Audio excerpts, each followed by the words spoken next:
Welcome to Hood Champion Boxing and Sports. In boxing, you find a way to win or you find a way to lose. Listen, first of all, how you guys doing, right? Make sure you subscribe to the channel.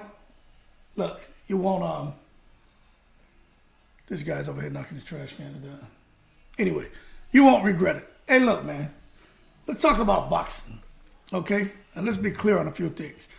I'm going to talk for a little bit about a lot, and there are some things I'll expound on, but I'm just trying to get caught up because I've been so busy.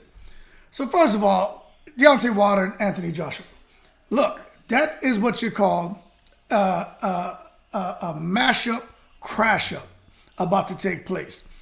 And we're all excited for the fight. We get it. Fight should have happened years ago. Now these guys have taken losses. No one seems invincible. But let's be real. You think about Wilder and AJ, present time. Who do you think is going to win in that bout?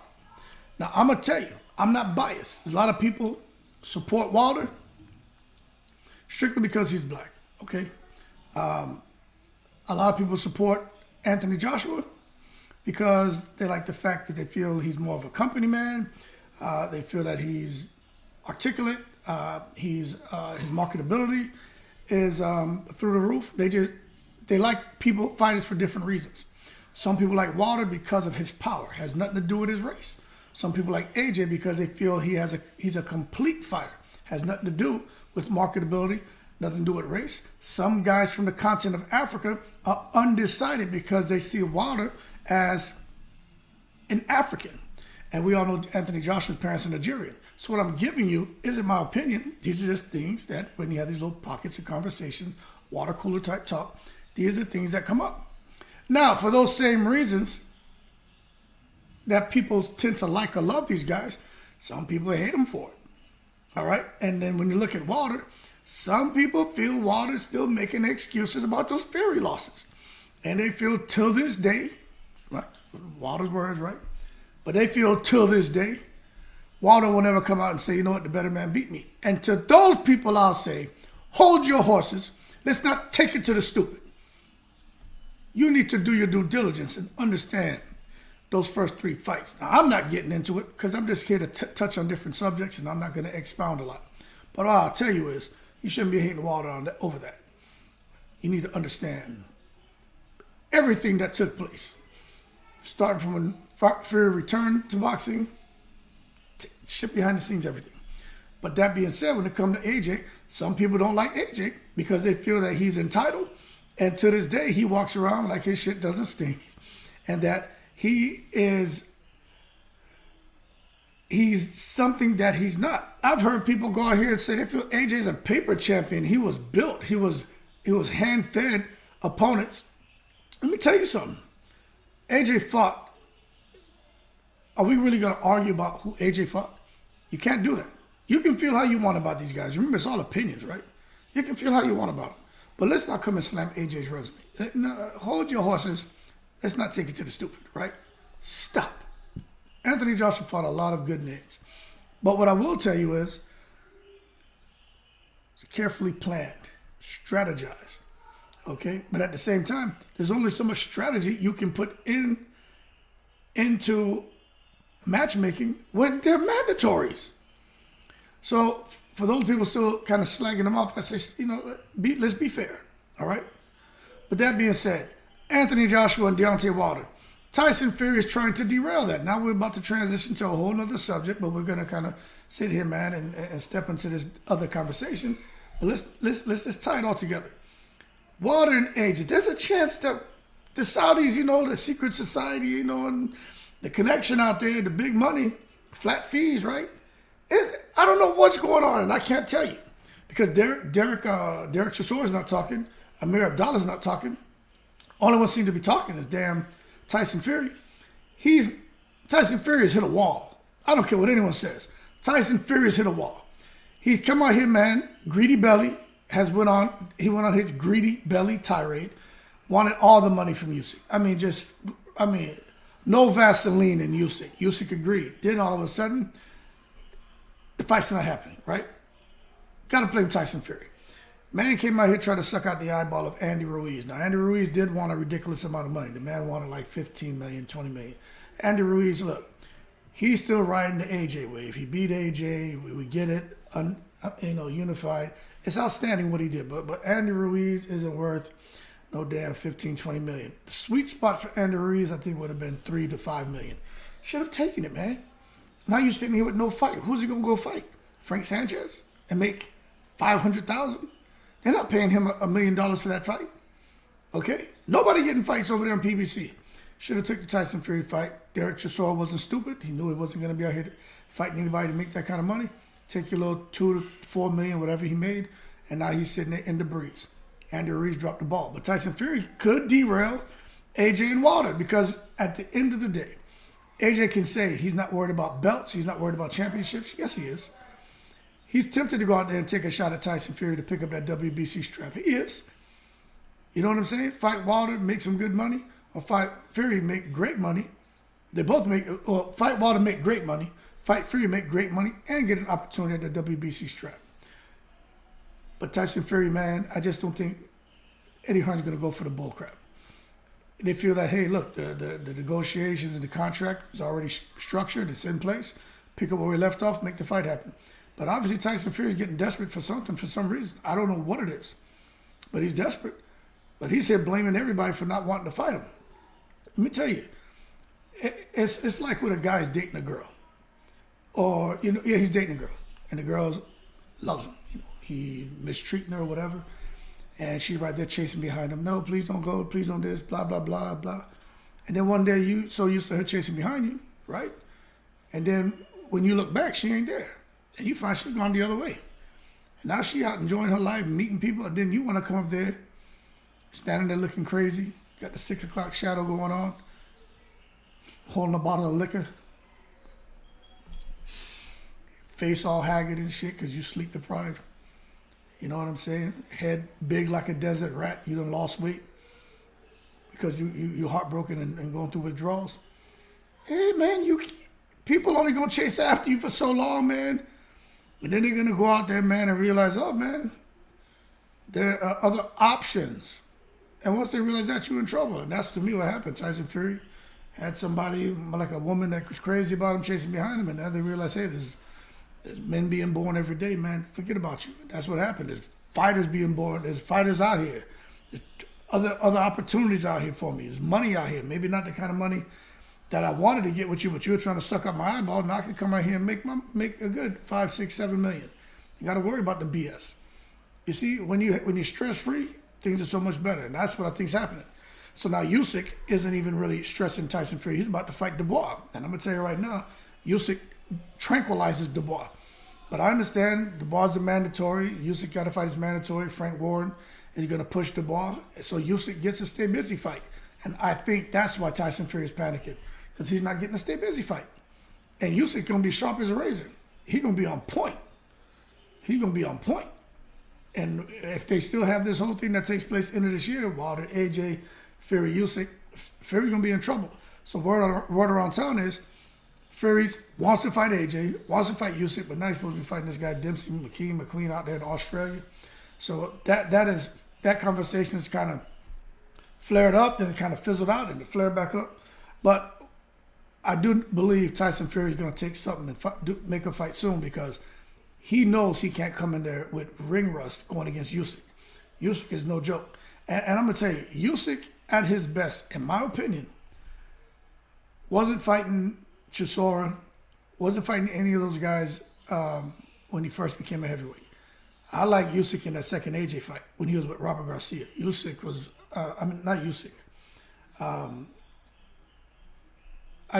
was talking about AJ. But Usyk, him at his best, in my opinion, was in the second AJ fight. AJ at his best was in the second AJ fight with Robert Garcia, but Usyk was at his best because that AJ was changing levels. AJ was doing so much amazing stuff in that fight, he just didn't let his hands go enough. That was his fight to win under Robert Garcia. But Usyk recognized, hey, this guy doesn't want to let his hands go. He's afraid to commit, and Usyk was setting traps and putting a lot of stress on him mentally. That Usyk coming out here fighting Daniel Dubois and continuing to be sharp a guy like that against Tyson Fury, an active Tyson Fury, could be nightmares for Tyson Fury. So that being said, we'll see what happens if everything works out the way the Saudis want. But one thing we know, the type of money they're putting up for these guys, look, it can make a guy like Deontay Wilder say, you know what, I'm not going to fight anyone. But I would think that if Usyk's fighting and Fury's going to fight somebody, I think that's okay as far as Wilder and AJ, because as long as they're not fighting, they're fine. They both can enter the fight coming off of inactivity. But if AJ takes a fight, which they're looking for AJ to fight in August, that's a problem for Wilder. I don't care how much time he spends in the gym. I'm going to tell you, my oldest son, man, they play a lot of sports. But AAU basketball is his thing. He sat out the last year. He was practicing year-round with different teams and everything. But getting on the court and running in an actual game is different from just coming to a practice and, playing in the practice. So he got out there this weekend, man, and played 2 tournaments, man. 2 games on Saturday, 2 games on Sunday. The first time he got in there on Saturday, you could see that, he knew what to do, but his body, things weren't instinctively. But after that second game, it started clicking. And Sunday, he was full blast.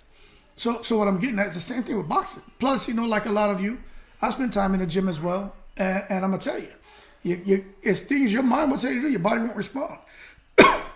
But once you're in there, I'm telling you, it's like upshifting the vehicle. First gear, second gear, third gear, fifth gear. May get into a 6th gear. Once you get there, man, cruise control. You out of there. And I think that's what you'll see with AJ and Wilder, if in fact one of them is able to get a stay busy fight. So Wilder's going to have to figure it out, because we know Eddie Hearn's going to do everything he can to make sure Anthony Joshua has all the advantages over Deontay Wilder. But it's not so easy anymore because the Saudis are involved.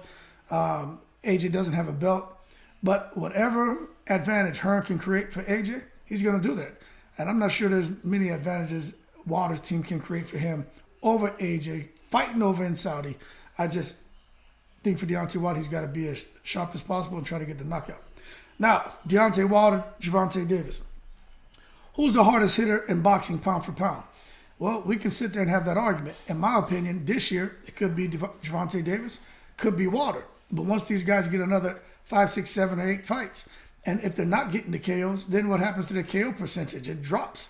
But you get someone else out there who's probably about the 85%, in the 85th percentile as far as KO ratio. They have another 6 fights to string up some KOs. Now their ratio bubbles up to about 94, 95%. So what I'm saying is, there's a lot of hard hitters in boxing. Okay? Let's not just act like Gervonta Tank Davis is the only one who can knock people out. Deontay Wilder's the only one who can knock people out. You got Subriel Matias. You got Regis Prograis at 140. Guys making some noise. You got Carlos Adames out there, man, who looking to kill people at, I think, is 160, right? And people say he hit hard. They say his jab is ridiculous. But when it comes to Matchroom, heavy hitters, they signed Regis Prograis. One of the best signings, I think, for any promoter in a long time. You pick up a guy like Regis Prograis, and he has a WBC title. Then you go out there and promise him, look, we could sit there and get a unification, you and Subriel Matias. Just to find out Subriel Matias does not want to sign with Matchroom, decided to do something else. Matchroom went out there. We know that they give handsome offers to fighter, but Subriel Matias, Matchroom tried to suck out his eyeball. Matias, his profile and platform isn't that big yet. He's on his way. He does have a title. But let's be real.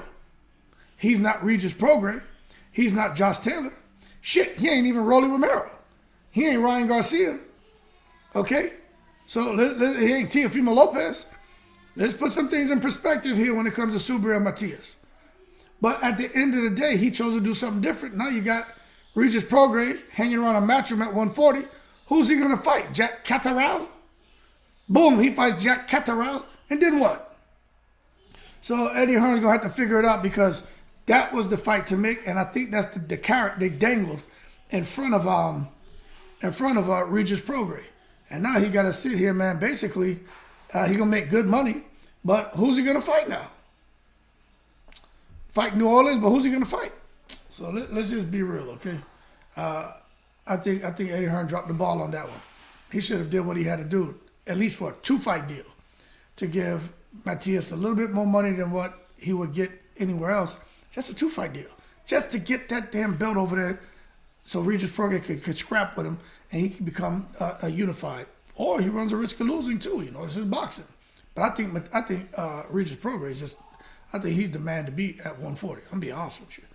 I think so. And you know, Regis Prograis, after his New Orleans fight, you got Devin Haney out here, who I think is just out here poking the bear.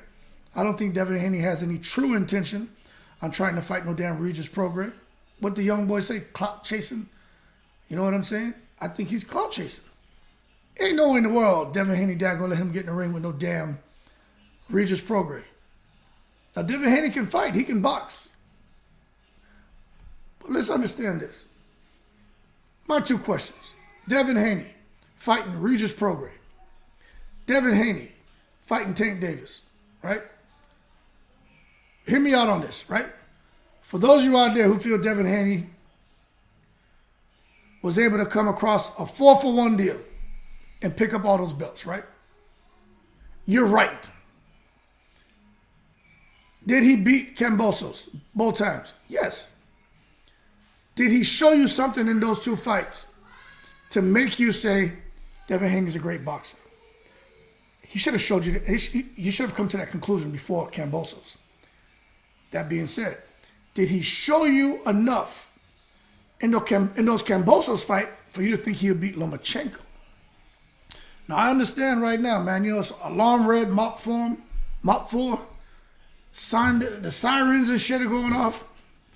No, a lot of people still feel Haney didn't beat Lomachenko. Let me tell you this. I didn't think so either watching it live. I came back and watched it and tuned out the bullcrap. Haney beat Lomachenko. But I'm not telling you you're wrong for thinking Lomachenko won. We all see boxing through a different lens. We're all going to notice different things. I now break down rounds minute by minute.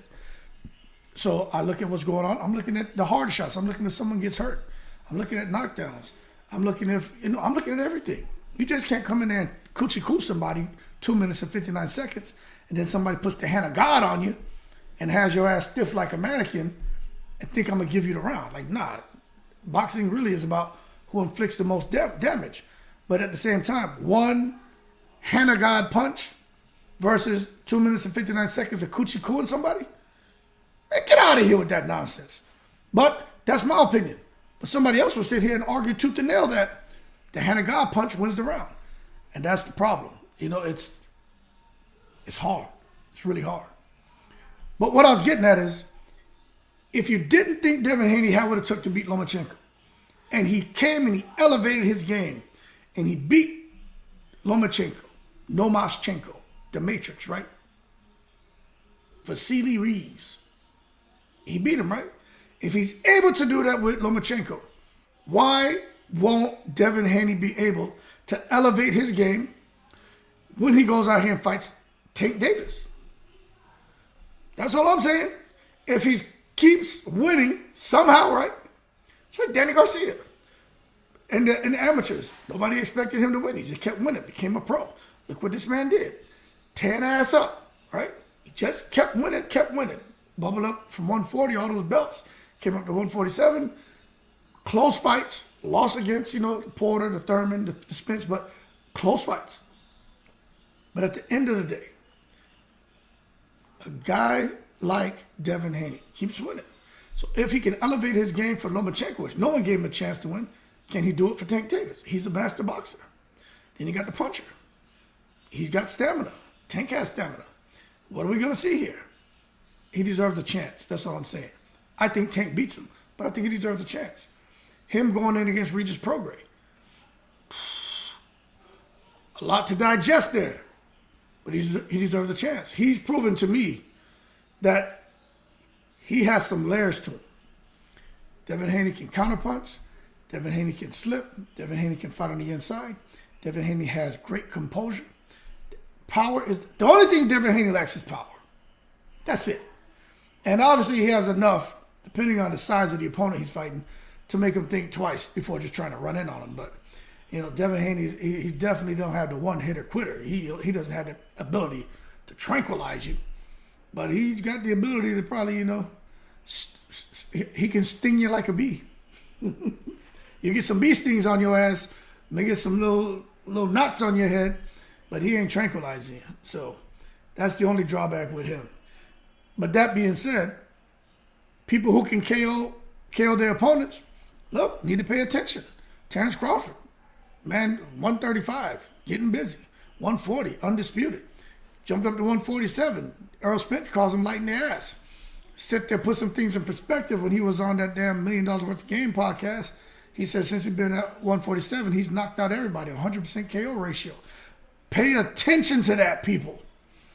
Not even I was paying attention to that, I'm going to be honest with you. Man came up to 147 when he's supposed to be light in the ass and has KO'd 100% of his opponents.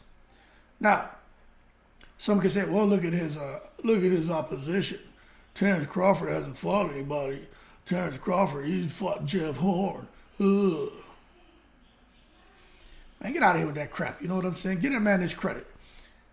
We just boxing fans. 90% of y'all never even put on a goddamn pair of gloves. But I tell you what, forget what I say. Forget what you all say. Listen to what Earl Spence says. Earl Spence knows he knows Terrence Crawford is the real deal. If Earl Spence would say Terrence Crawford is the real deal, if Terrence Crawford would say Earl Spence is the real deal, why are you as boxing fans saying they're not? Especially y'all, 30 plus years old, still in mommy and daddy house, writing your name on the orange juice. Get out of here. Got your damn fat oodles and noodles, pushing carts at Walmart at the airport, sniffing luggage. Man, get out of here. Out here, Twitter fingers, it's going buck wild, saying the most ridiculous stuff you possibly can to people in comment sections and on Twitter. Get out of here. Those two guys deserve respect. But that being said, that don't mean they deserve, and I like the fact that they're respecting each other. But when the damn bell ring, or when fight week come, the real deal gonna start. Because you can see Terrence Crawford is trying to be respectful, and Earl Spence too. But you can see they both. They don't want it to get nasty, but they both have shit they want to say. But come fight week, them weigh-ins and press conferences, I'm telling you, man, it's gonna get ugly. I'm telling y'all right now, it's gonna get ugly. And I'm gonna tell you, with me having a West Indian background, well, there's a couple of things, right? I'm about to be funny right now, right? So just me being strictly boxing, which is how I try to be on this boxing page, right? When I look at the fight, it's a 50-50 fight. Earl Spence is the stamina guy, Mr. Mashup Crashup. Crawford, technically skilled guy, goes in the phone booth, becomes Southpaw man, tears your ass out the frame. It's hard to say who's going to win, who can impose their style. With that being said, as a guy like me, a West Indian background, when I watch Earl Spence, I want to root for Earl Spence. And there's a part of me to do. I'm not Jamaican, you know, his father Jamaican, you know what I'm saying? But I still have a West Indian background, so, you know, he's a neighbor, so you want to root for him. But I'm not too sure if Earl Spence is curry chicken or if he's barbecue chicken. You know what I'm saying? I know he's Jamaican. If it's jerk chicken instead of curry over barbecue, then I'll root for Earl Spence. But I don't know if Earl Spence is curry chicken or jerk chicken. He seems like he's more barbecue chicken. And if that's the case, I definitely ain't rooting for him. I'm going to remain neutral. But if he'll come out to that ring, not his dad waving that Jamaican flag, but he got his shorts with the Jamaican flag shorts, and he carrying the flag and an American flag, you know, because I'm very similar situation like him, you know, born here, but, you know, the West Indian background, so I get it. But yo, represent, man, more than what you do. But that being said, that's all I got to say about that. Great fight. Can't wait to see it happen. But put that goddamn barbecue down and pick up some of that curry, man, and get on TV and eat some of that shit. Now, Earl Spence and Crawford, I think Crawford loses if he's not ready to fight 20 rounds. And I'm just telling you the truth, man. That whole thing about stamina, man, versus the guy who can make the adjustments. Hey, we know what Earl Spence does round after round. Crawford, we know that he can get tired. But we know those first 6 rounds are going to be a problem for both of them, but for Earl Spence, in my opinion. Although Crawford starts off slow, man, he's a great counterpuncher. He's watching, he's fighting with his eyes. And I think Crawford's going to be ready to let his hands go and catch. Because people say Crawford's defensively irresponsible. To that, I got to say, Crawford and Spence at times can be defensively irresponsible. And every time you let your hands go, there's openings. You know, with the right opponent, they can exploit those openings and those vulnerabilities. So let's not just pigeonhole Crawford as a guy who's defensively irresponsible. Every fighter, if you let your hands go, at some point in time, you're going to become defensively irresponsible because you create openings. You can't just go the whole fight like Rigondeaux against Lomachenko running around the goddamn ring, right? That's just referee. Your team should throw the damn towel in. All right. So let's not just sit here, man, and ridicule those guys. I think that's corny. But I do think Crawford, if he ain't ready to fight 15, 20 rounds hard, boy, at that second half, the middle rounds to the second half of the fight, could be some problems. Because we know Spence, he just, man, full steam ahead, all gas, no brakes. All right. Now, Jerron Boots Ennis is out here. He miserable as hell. He can't get a fight. His resume, no matter what you say, y'all think he's the next thing at 147. I like Jerron. I think he's an outstanding fighter. But his resume lacks. He's got to get some work. He's got to get some fights. And they should make him versus Keith Thurman. Simple. Now, my boy Mills, he always makes great points, man. I keep telling him, get you a boxing channel. Because when we talk, man, I think we kind of, we build on each other, man. There's different things we say and see. It's like, damn, why not think of that? He does that with me. I do that with him. But he pointed out something. He's like, yo, Keith Thurman is he's younger than Crawford, and he hasn't fought, so that rest could have helped him. So Keith Thurman could be a serious threat if he returns to the ring like he's supposed to. And fighting a guy like Boots Ennis. Boots Ennis could get his ass knocked out or definitely lose fighting Keith Thurman. Because Keith Thurman, you guys remember, like Roy Jones said, y'all must have forgot. Keith Thurman, if he would have stayed active, I think Keith Thurman to this day would be undefeated. Keith Thurman was out here whipping ass. And the things he was able to do in that ring and do things instinctively, man, it's amazing. But, it is what it is. He's about 35. It's a lot of time away from the ring. But I still think that rest could do him some good. I'll tell you right now. Look at me. I'm out here running. Sometimes I run 4 days in a row, about an hour and a half, right? But that fourth day, my knees and legs hurting. But this last week, I took like 3-4 days off, not by choice. Kids, home, sick, wife, she a nurse, she working all kind of crazy hours.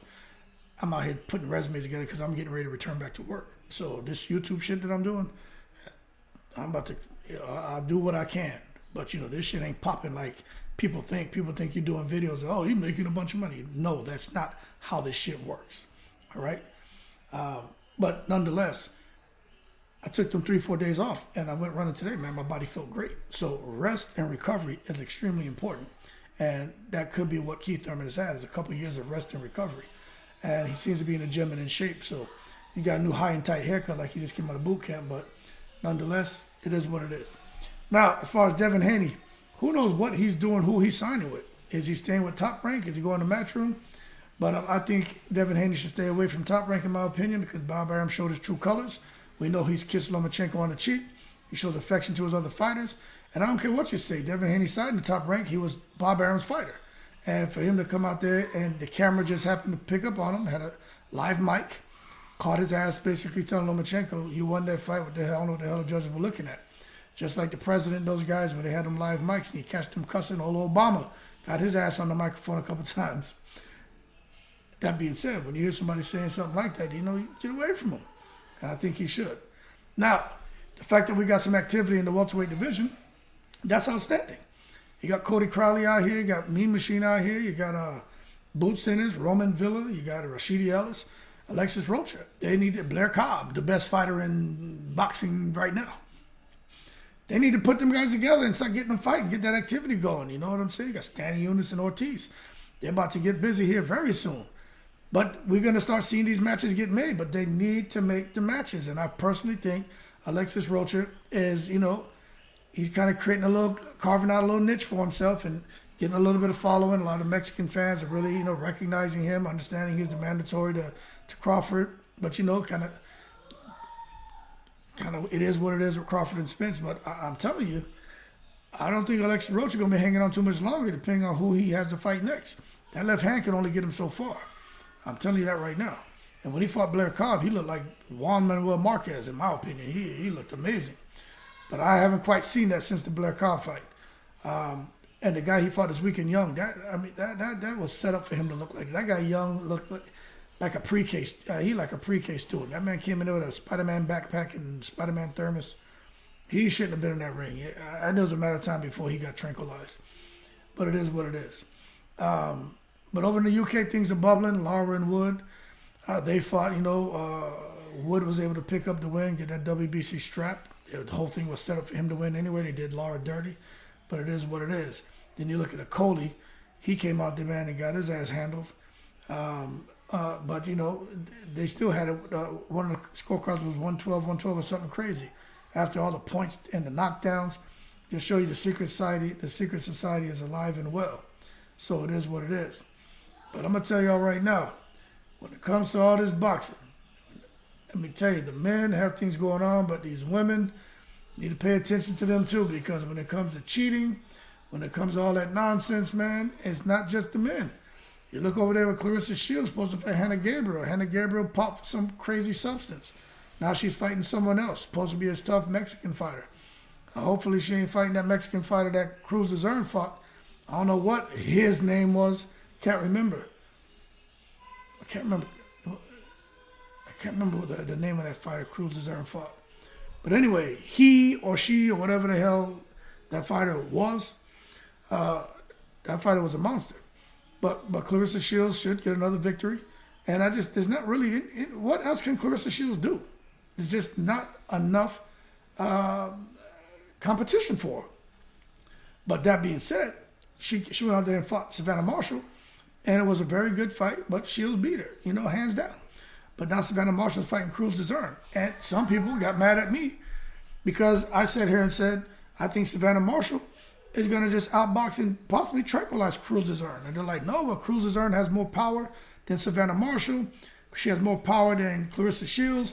Cruz Zern is going to walk through Savannah Marshall. She's going to put her on her ass. You guys are going to see what's going to happen. And to that, I say, hold your horses. Cruz Zern, man, is an amazing fighter. She is. But let's give some credit to both of them. And I look at how Savannah Marshall and how she was able to handle herself with Clarissa Shields. And at moments in that fight, she had some great moments, and Clarissa Shields talked about the power. But what I will say is, Marshall struggled with that speed, that movement, change of pace, change of levels, change of distance and everything. Clarissa Shields on inside, mid-range, outside, angles, setting traps. Cruz Zern doesn't do none of that. Cruz Zern basically going to be a sitting duck. You look at the reach and height, Cruz Zern's at a disadvantage. As far as power-wise, I don't know. Cruz Zern's not Ann Wolfe. She ain't Ann Wolfe. So I think it's a good opportunity for Cruz Zern. If she gets the win, to me, it's a huge win if she beats Savannah Marshall. But if Savannah Marshall beats her, Savannah Marshall's undisputed. She's back. She's in there. She's on her way. She's out of here. So let's be fair to both of them. But my humble opinion, I think Cruz Zern has an uphill battle messing around with Savannah Marshall. She going to fight in the UK. I'm not saying I think there's going to be no secret society influence, no one trying to rob her. But, it is what it is. You can't go into someone else's country. This is what makes it unique, and think you're just going to get a close decision and win, although you're undisputed. Let me tell you something. If this was stateside, Savannah Marshall would be tougher for her to get a close split decision or a close decision. But out in the UK, if she makes that fight competitive, which I think she does, and it goes to a decision, I just can't see them letting Cruz Zern leave with those belts unless she drops her numerous occasions. All right? There has to be something crazy that happens. But all I'm saying is, and this is the other argument, when it comes to these fighters who get belts, whether it's a female or male, if you don't have a really huge profile, like let's talk about Rolly Romero, or you don't have a good, what's that called, man?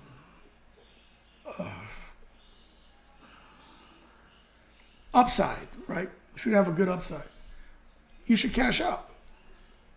Rolly Romero, how many of y'all think Rolly Romero can go out here, man, and chase a legacy and become undisputed at 140?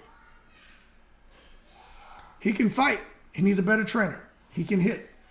But let's be real. What's the upside of Rolly Romero at 140? So he should cash out. He should fight Ryan Garcia. He should make whatever he can. 5, 10, 15 million. Rolly Romero started boxing, man. He was damn near 18 years old. This is a dream for him. And his dad, with his dad's background. You guys know his dad, and his dad came over from Cuba. His dad's story is very interesting. Heartfelt. But Rolly Romero could cash out. You look at Cruz's earn. Who's she going to fight to go make the kind of money she's making fighting Savannah Marshall over in the UK? Cruz's earn making real good money. In the States, she ain't making that. So go out there and chase the money because you may not get the opportunity again. Now, for those of you who are saying, nah, man, you're wrong. She could get paid over here. To that, I say, hold your horses. You know who will tell you different?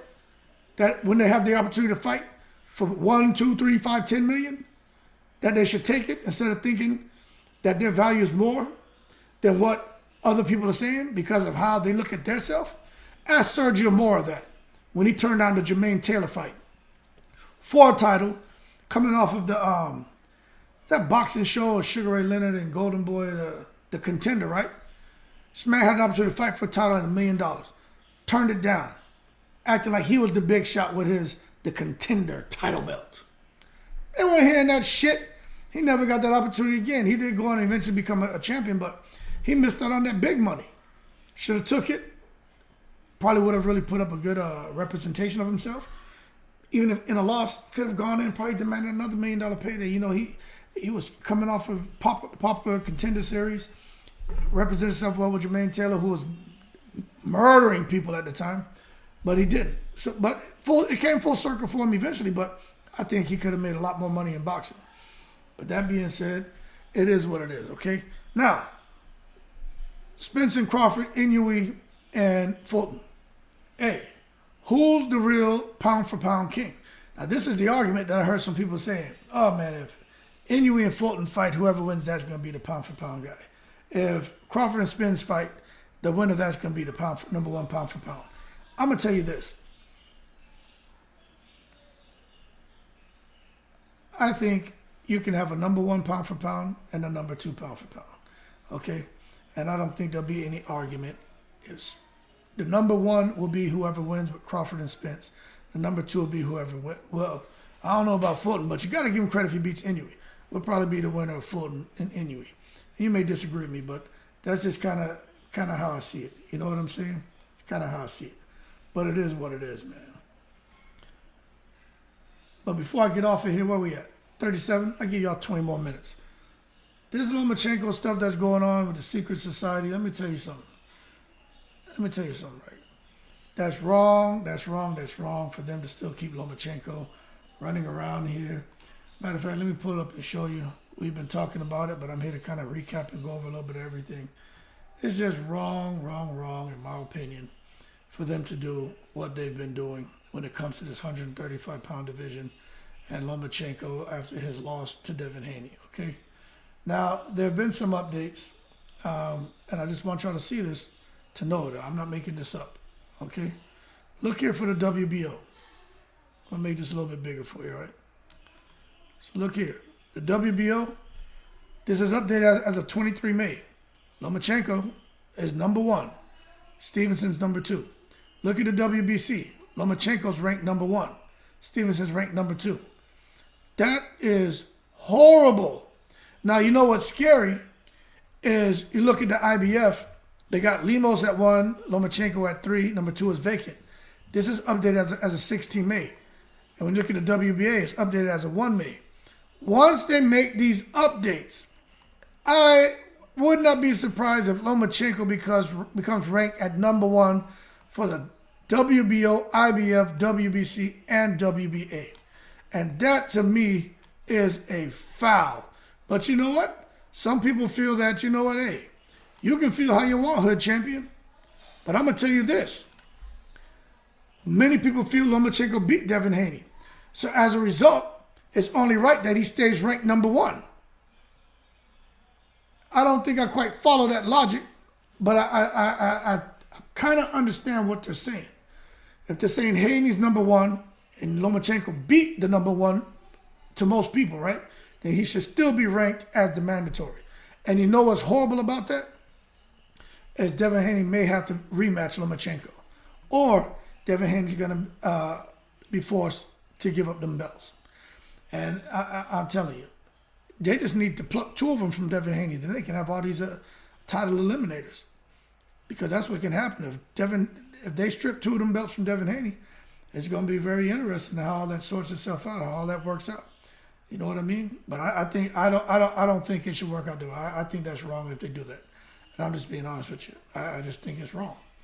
But I'm going to tell you what. We're talking about the 140-pound division. Regis Prograis, after he fights whoever he's fighting in New Orleans, he's going to probably have to fight Sandor Martin.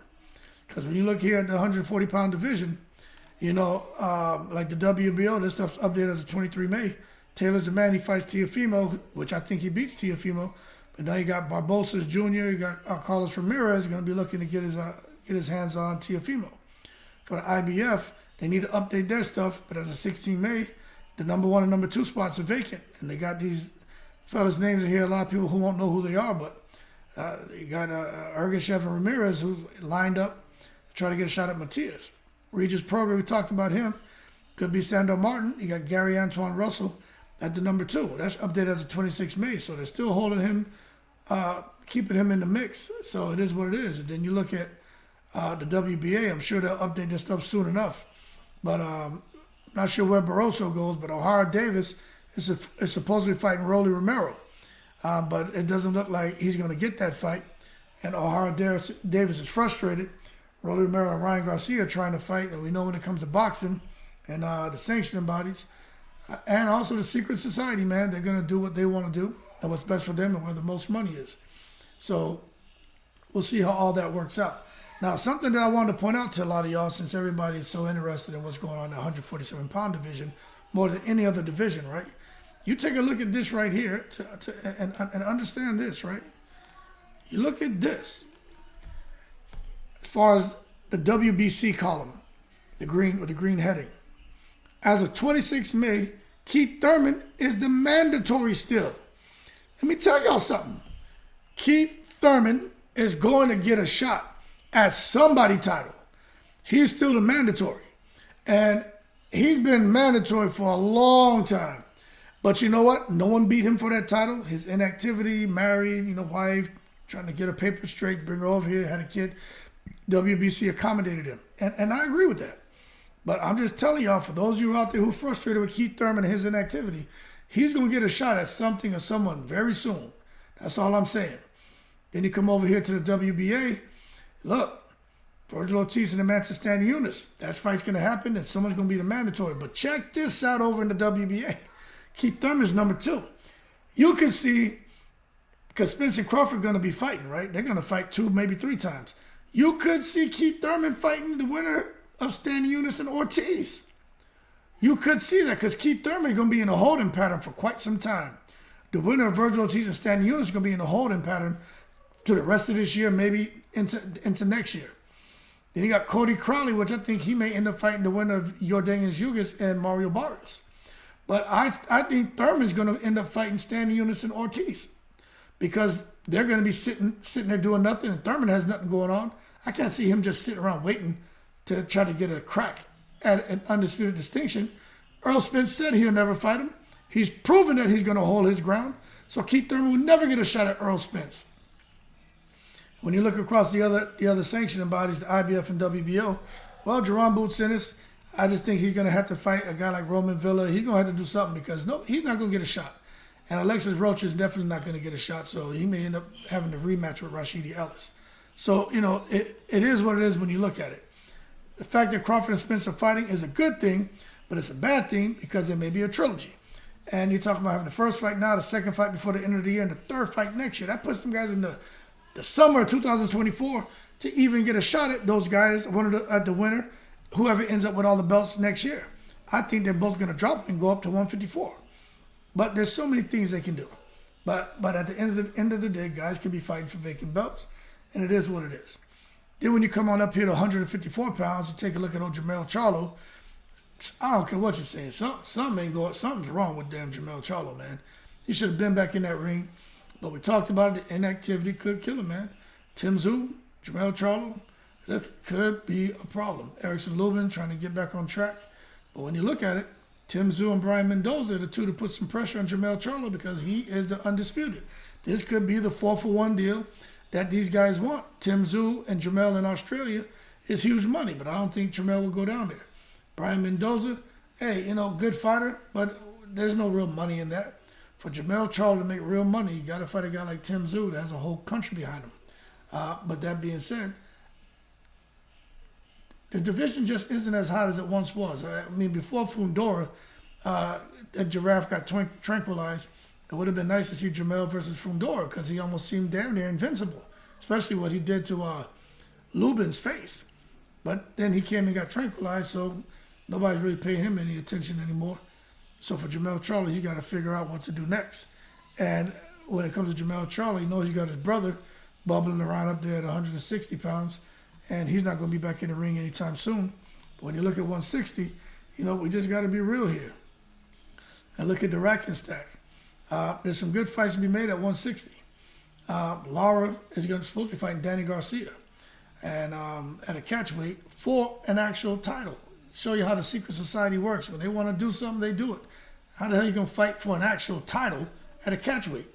So Danny Garcia and Erislandy Lara be fighting for the WBA World Middleweight Championship, and that's cool. But other than that, Adam S. He's coming back soon. He's going to be fighting, but he wants to fight Jamal. Jamal ain't taking that. Alan Canoli is still begging for a big fight. Nobody wants to fight him. So the 160-pound division, man, is a little bit quirky to me. But I will tell you this: pay attention. Look at the WBA where Sergio Martinez is ranked now, number 2. Crazy. Old man Sergio Martinez is ranked number 2. How? I don't know. But don't be surprised if Sergio Martinez ends up getting a shot at a title when it comes to that WBA. And everything else here, man, is, in my opinion, when it comes to the 160-pound division, is a little bit, boring. Then when you get up here to 168, you start talking about Canelo, Benavidez, you start talking about Morrell. Everything's gone quiet. Remember there was talk about Benavidez and Morrell fighting? And we all know about what's going on with Canelo Alvarez trying to fight Bivol. You know what's going on with Bivol. They're screwing Bivol for the most part, not letting Bivol get an opportunity to fight for the undisputed distinction. I just saw the announcement today for Caleb Smith and Bertabiev. It's happening. So that the WBC got what they wanted. They got their mandatory in there to fight Bertabiev. I don't like that. I think that's wrong what they're doing to Bivol. But, they want to take care of Canelo, and you can understand. Don't agree, though. I think Canelo gets beat this time. I personally hope he gets tranquilized. And it's nothing against Canelo. It's just to send a message over there to the WBC and the secret society to basically stop messing with this man. He doesn't live in Russia. Bertabiev was the one who said he would return to Russia. Bivol's over here living in California and trying to take care of his family.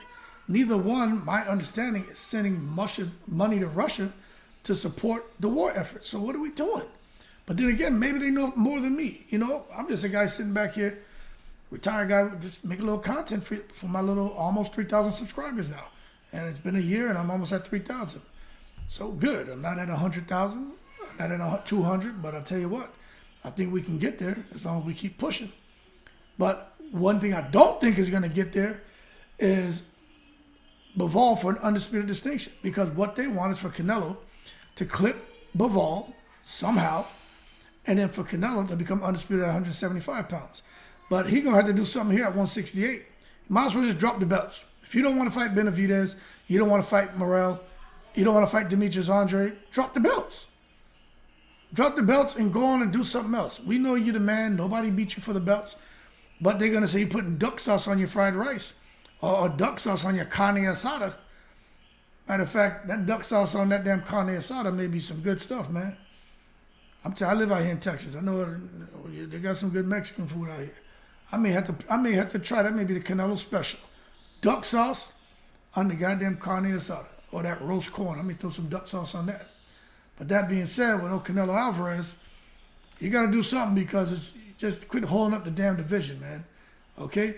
And if he does go up here to 175, let's say he happens to get through Bivol.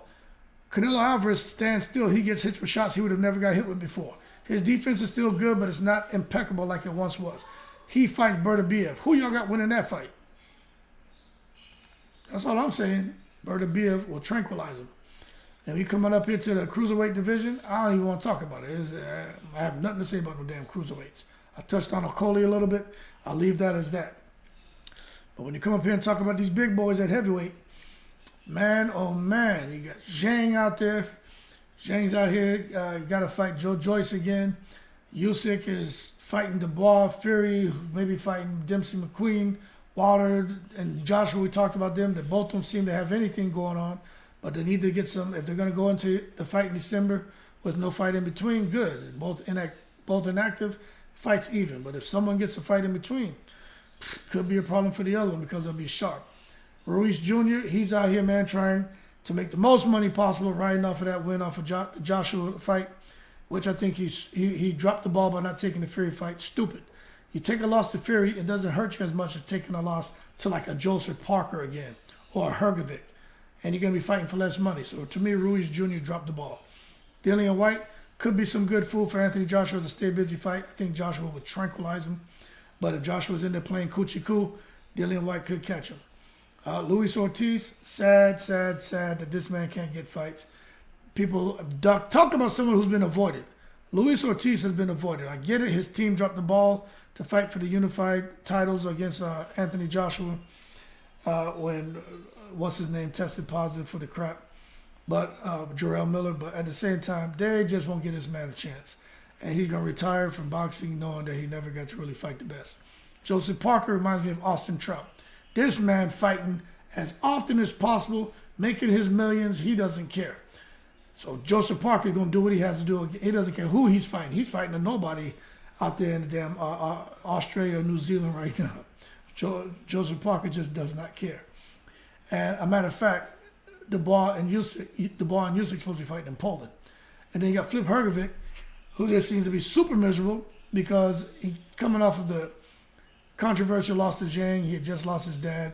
Now he seems to be 100% back, but he just can't get a fight. When you look at his breakdown, Usyk is the man for the WBO, IBF, and WBA. Tyson Fury is the WBC champion.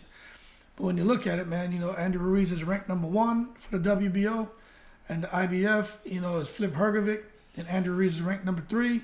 The WBC is Deontay Wilder. Andy Ruiz is ranked number 3. And the WBA is Wilder. And Andy Ruiz is not ranked in the WBA. Isn't that unusual? But what I'm getting at is, when it comes to this heavyweight division, these fighters, at some point in time, we got to see, we're going to see a turnover. And I think once, let's go back here, and you see this guy here fight, where is it? Right here, for the WBC, Jared Anderson, who's at number 9, fighting number 8, Jan Kozobutsky. Let me tell you,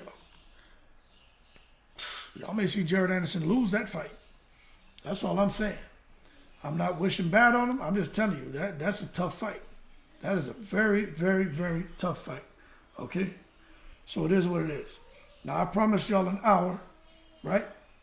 So we're at 53 minutes. So I'm going to finish up here real quick. But you got all these different pound-for-pound rankings. Champside just put one out. And they're talking about, number 1, they have Jermell Charlo. And I'm glad to see that someone's recognizing Jermell Charlo. They got Earl Spence at number 2. Matter of fact, let me just show you. Okay. Make this a little bit bigger for you because I'm not going back to the screen after this. I'm done with that. You got Earl Spence at number 2, Terrence Crawford at number 3, Devin Haney at 4, Shakur Stevenson at 5, Gervonta Davis at 6, Fulton at 7, Dimitri Bivol at 8, Bertabiev at 9, Jaron Ennis at 10. Now, I'm going to tell you right now, when I look at this and look at the faces on here, for the most part, I just see a bunch of damn black fighters, you know. But I'm not saying anything's wrong with that. But for me, if I was to put this list together, I would have to have Usyk on here. Okay? I don't care. When you're unified champion, 3 and 4 belts, you deserve to be on there. Okay? He's got Bertabiev on there, which I'm glad. You got Haney on there. I'm glad. I know that they only have the men on here, but I would like to see Cruz, Franchon, anybody who's undisputed or has 3 or 4 titles, like that's how I break it down. But at the end of the day, I understand because they don't even have Canelo on here. So that, take that shit they posting with a grain of salt. But those rankings I thought were a little interesting because I was like, damn, they're biased as hell, aren't they? But it is what it is. You know what I mean? So let's just keep it real, man. Gervonta Davis, Devin Haney, Tyson Fury, Deontay Wilder, Joshua, everything. What's his name? Crawford, Spence. It is what it is, man. There's so many good fights going on out there. David Benavidez, hopefully he can get his fight with Morrell. All of the damn different weight divisions are bubbling up. But I'm going to tell you what I'm waiting to see. I'm waiting to see what Keith Thurman is going to do. And I'm going to tell you right now, if Keith Thurman comes back and he fights Boots Ennis, out of all the fights to be made, that's the one I'm going to be tuned into. 100%. Because I want to see if Boots Ennis, can Boots Ennis really elevate himself? Can he really do something? Because understand this, right? Before I end this video, nobody fought and beat Keith Thurman except Pacquiao. And Pacquiao, some say he lost that fight. And he did catch Keith Thurman in that first round, but he stepped on his foot. Y'all know Pacquiao got big feet. He stepped on his foot. So that had a little bit to do with the knockdown, but he did touch him. And Keith Thurman, you can see in his face, he got hit and it hurt him. And he went down. It was a knockdown, but he did step on his foot at the same time. But outside of that, I would have loved to see Keith Thurman, versus Spence. And Spence beat him. Not saying I want Spence to beat him. That would have just gave Spence, to me, more leverage against Crawford. Or Crawford fight Keith Thurman and beat him. That would have given him more leverage. But so far, nobody beat Thurman. If Boots can beat him, he's got that feather in his cap. Because to me, if he beats Thurman, then now he can come back and say, I beat the guy who beat the guys you all beat, Porter and Garcia. So that makes me the man. And I'm not saying people are going to agree with him, but there are a lot who are going to agree with him. But then at the same time, people are going to say, oh, Keith is all Keith Thurman. Doesn't matter. He beat Keith Thurman. That's the fight Bush should be chasing. That's going to help his argument to get in that ring a lot faster than what the sanctioning bodies are telling him, than what the secret society has plans on, because their plans don't involve no Boots Ennis. I'm going to tell you that right now. And I think they've shot themselves in the foot. So he needs to come back against a quality opponent, get a spectacular knockout, and then fight Keith Thurman. If the fight can be made, because,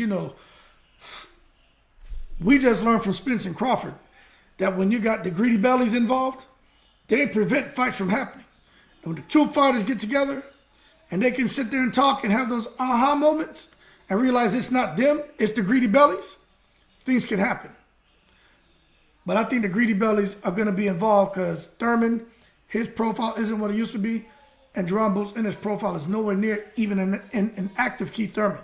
So he can't come and say, nah, this is what I really want, make the fight. He can't do it.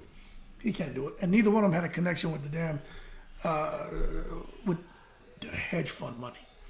All right? But that being said, man, y'all keep cool. Shout out to the veterans. 58 minutes. Told you I'd give you an hour. You know what I'm in? The breeze. Y'all have a good rest of the week.